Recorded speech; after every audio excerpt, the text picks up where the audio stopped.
Theology does not say enough about God. It tries. The German theologians try. They try very hard. I don't much like German theologians.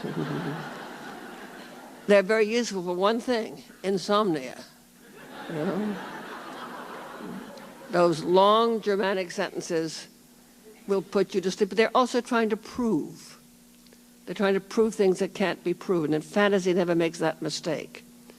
Fantasy goes beyond proof into possibility, and the possibility should be, it is not always is, but it should be always hopeful, that we can do better. We can stop making the same mistakes over and over again. We can love.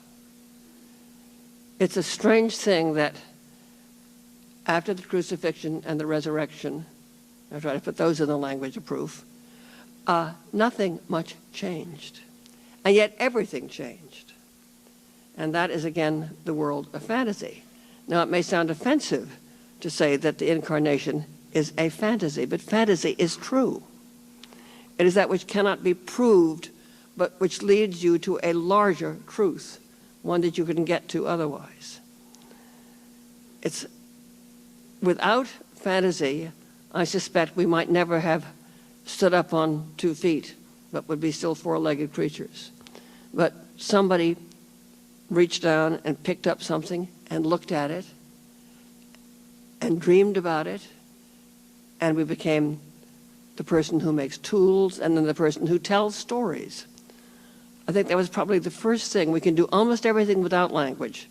We can make love, we can say, I'm hungry, well, we can build houses, but we can't ask questions, and we can't really worship without words.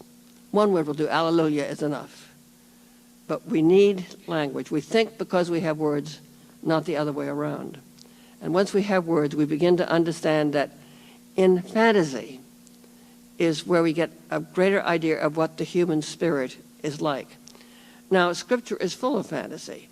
One of my favorite bits is Ezekiel's incredible wheels. I mean, they are totally outside the language of ordinary proof. There are all kinds of things that are outside proof. And what we have to do is to look and say, is this real fantasy?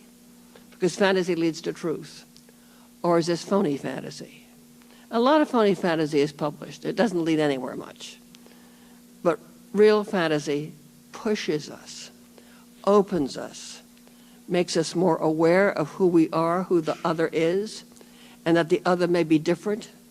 We've always been frightened by differences. And fantasy, again, awakens us to the possibility of differences being positive. We're brought up to fear those who are different. And certainly we live on a planet of very varied and different people, of different languages and different colors and different face shapes.